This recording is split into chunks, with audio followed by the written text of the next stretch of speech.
Bismillahirrahmanirrahim. Assalamu alaikum students. I hope you all are fine. Chapter number 14 reproduction का आज हमारा last topic है. Students, आज हम डिस्कस करेंगे एड्स के बारे में. एड्स क्या होता है? इससे पहले हम नज़र डालेंगे अपने कल के लेक्चर पर जिस पे हमने डिस्कस किया था पॉपुलेशन को और पाकिस्तान की पॉपुलेशन को. इसके अलावा ओवर पॉपुलेशन क्या होता है और ओवर पॉपुलेशन से रिलेटेड जितनी भी प्रॉब्लम्स थी हमने उसको डिस्कस किया था. और हमने यूनाइटेड नेशन पॉपुलेशन फंड के बारे में पढ़ा था. डियर स्टूडेंट्स, जैसा कि हम जानते हैं पॉपुलेशन हम कहते हैं ग्रुप ऑफ ऑर्गेनिज्म को, ऐसा ग्रुप जो किसी एक सेम प्लेस पर रहते हैं, सेम लोकेशन पर रहते हैं और सेम टाइम में रहते हैं. पाकिस्तान की पॉपुलेशन को हमने डिस्कस किया था कि जो इस वक्त मौजूद है 2014 से 50 तक वो थी 18 करोड़ 90 लाख, जो कि एक्सपेक्ट की जा रही है कि वो 200 मिलियन तक पहुंच जाएगी.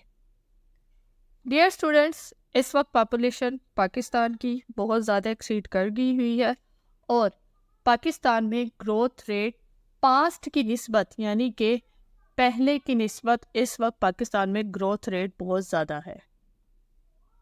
डियर स्टूडेंट, ओवर पॉपुलेशन हम किसको कहते हैं? जब भी किसी एरिया की कैरिंग कैपेसिटी जो है वो बढ़ जाती है उसको हम ओवर पॉपुलेशन का नाम देते हैं. यानी कि कोई ऐसा एरिया जहाँ पे रिसोर्सेस जो है वो प्रॉपर यूज़ नहीं हो पा रहे, प्रॉपरली डिवाइड नहीं हो पा रहे, रिसोर्सेस कम है, पॉपुलेशन ज़्यादा है, हम इसको ओवर पॉपुलेशन का नाम देते हैं. इसके अलावा हमने डिस्कस किया था ओवर पॉपुलेशन से रिलेटेड प्रॉब्लम्स को, जिसमें हमारे पास था फ्रेश वाटर शॉर्टेज, साफ पानी की किल्लत.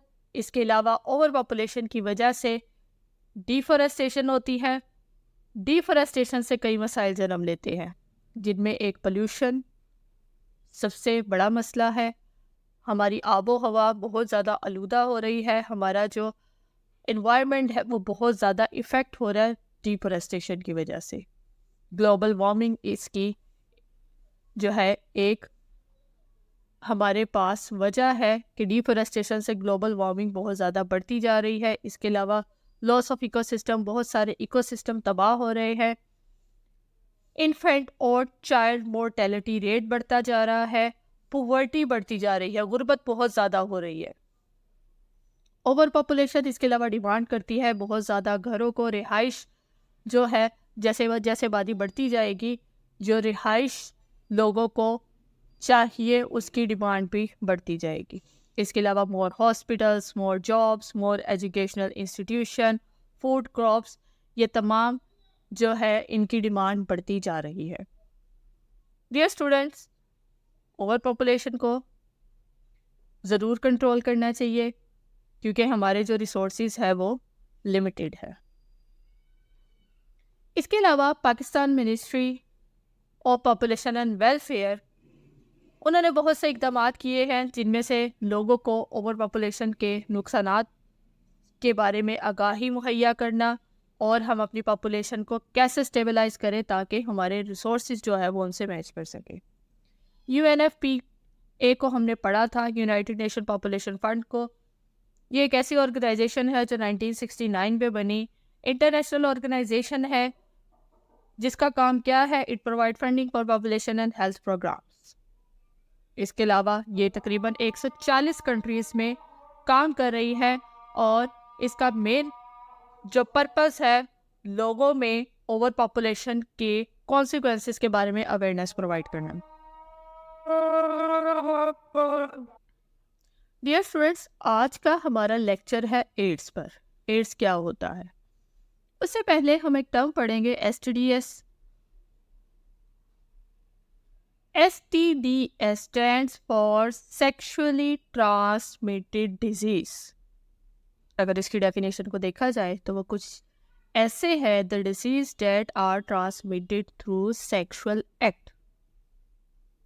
जिनसी अमल से सेक्सुअल एक्ट के ज़रिए ड्यूरिंग द सेक्सुअल एक्टिविटी ऐसी बीमारियां जो सेक्सुअल एक्टिविटी के दौरान या सेक्सुअल एक्ट की वजह से ट्रांसमिट होती है, उनको हम सेक्सुअली ट्रांसमिटेड डिजीज का नाम देते हैं। डियर स्टूडेंट्स, एड्स उनमें से एक है।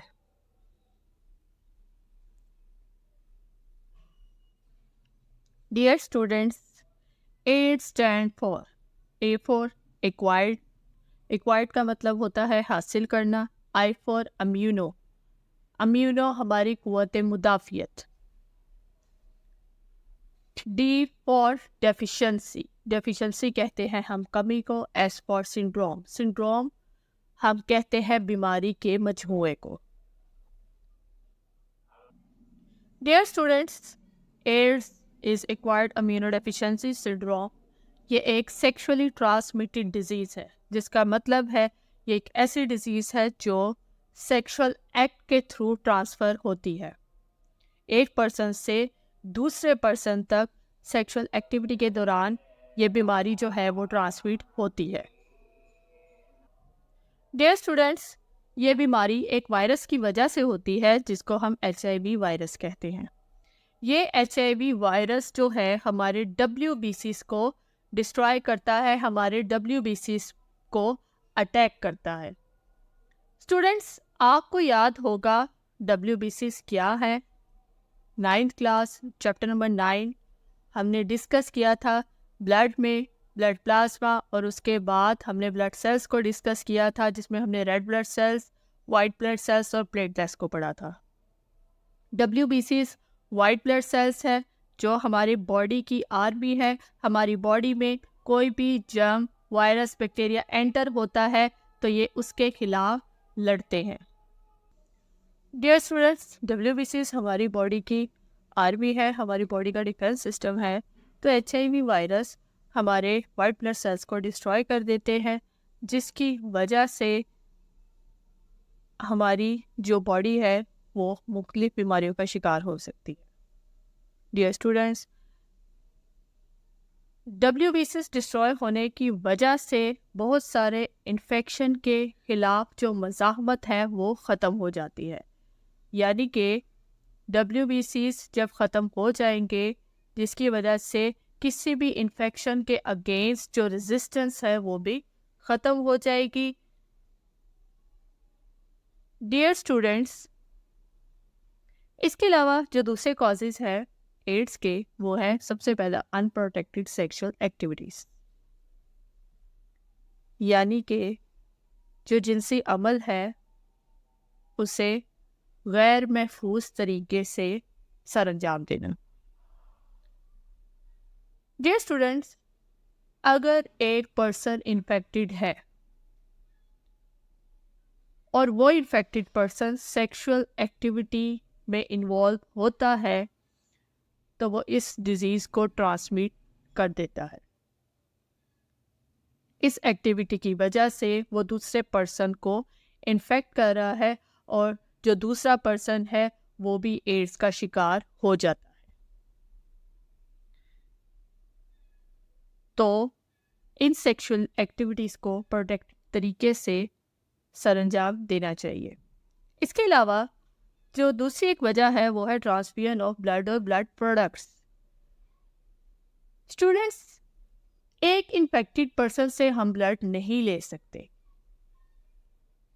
सपोज अगर एक पर्सन जिसको HIV है, हमने उसका ब्लड लिया और हमने उसको चेक नहीं किया, हमने क्रॉस मैच नहीं किया और दूसरे पर्सन को हमने वो ब्लड लगा दिया जिसको उस ब्लड की ज़रूरत थी, तो उस इन्फेक्टेड पर्सन का ब्लड जो दूसरे पर्सन के ब्लड में जाएगा, उसकी बॉडी में जाएगा, तो वो उसे भी इन्फेक्ट कर देगा, उस पर्सन को भी एड्स हो जाएगी।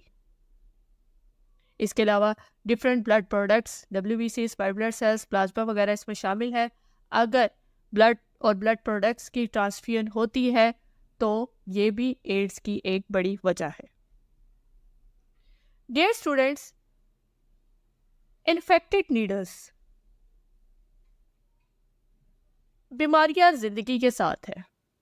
अगर कोई पर्सन बीमार होता है और वो किसी हॉस्पिटल या क्लिनिक में जाता है तो इंजेक्शन या ड्रिप्स वगैरह लगना एक आम बात है। लेकिन अगर उसको इन्फेक्टेड नीडल लगा दी जाए, उससे पहले कोई पेशेंट गया, उसको ये बीमारी थी और हॉस्पिटल्स वालों ने केयर नहीं की और वही इन्फेक्टेड नीडल दूसरे पर्सन को लगा दी, तो ये बीमारी बहुत तेजी से फैल सकती है। डियर स्टूडेंट्स, इसके अलावा पॉजिटिव एजेंट की बात करें, हम इसको पहले भी डिस्कस कर चुके हैं कि HIV की एक बड़ी वजह human immuno deficiency virus HIV virus है। ये वो वायरस है जो कि डिस्ट्रॉय कर देता है वाइट ब्लड सेल्स को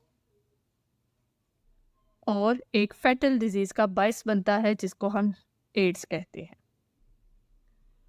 इसके अलावा जो एड्स की बीमारी है वो किन किन तरीकों से फैल सकती है? सबसे पहले इसमें है ब्लड, दूसरा सीमन और बॉडी फ्लूइड्स।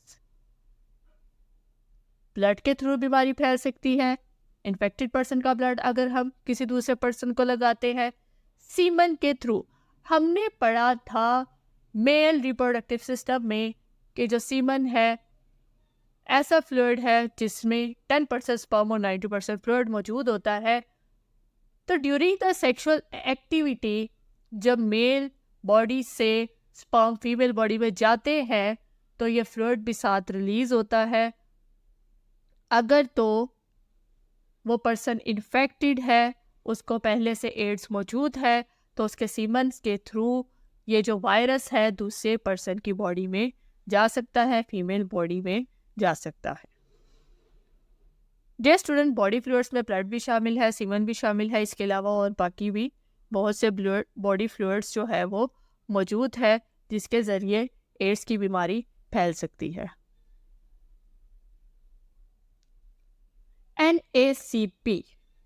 NACP क्या है?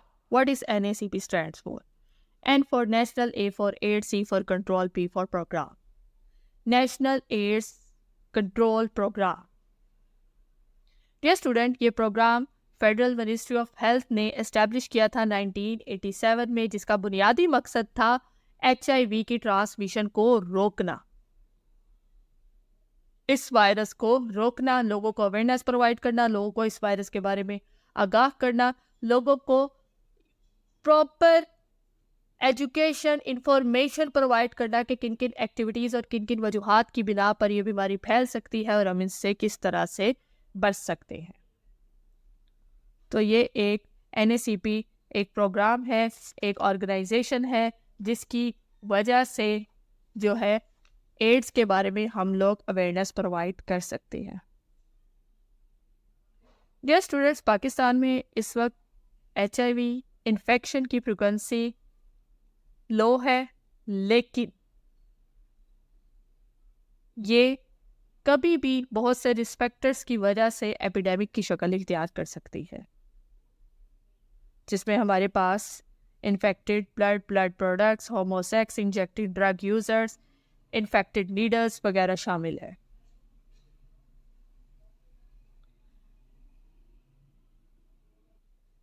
डियर स्टूडेंट्स, एड्स से बचने के लिए NACP ने कुछ इक़दाम किए, कुछ एक्टिविटीज़ शामिल है और इसके अलावा इनके कुछ ऑब्जेक्टिव्स हैं जिनमें शामिल है मुख्तलिफ रिसोर्सेस को इस्तेमाल करके लोगों को आगाही मुहैया करना, जिसमें टीवी, रेडियो, प्रिंट मीडिया वगैरह शामिल है। तो इन रिसोर्सेज को इस्तेमाल करके NACP का मकसद क्या है? इन रिसोर्सेज को इस्तेमाल करना, सबसे पहला है change public attitude for safe sexual activities, लोगों को सेफ सेक्सुअल एक्टिविटीज़ के बारे में बताना, उनको आगाह करना कि अगर वो अनप्रोटेक्टेड सेक्सुअल एक्टिविटीज़ परफॉर्म करते हैं तो वो इस बीमारी का शिकार हो सकते हैं, बहुत से मसाइल इसके साथ जन्म ले सकते हैं।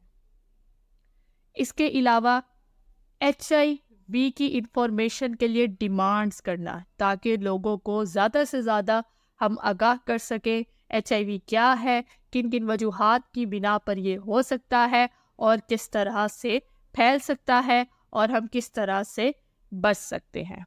इसके अलावा जो हेल्थ केयर वर्कर्स हैं उनको भी प्रॉपर अवेयरनेस प्रोवाइड करने की ज़रूरत मौजूद है ताकि वो एहतियात कर सके और इस बीमारी से बचा जा सके।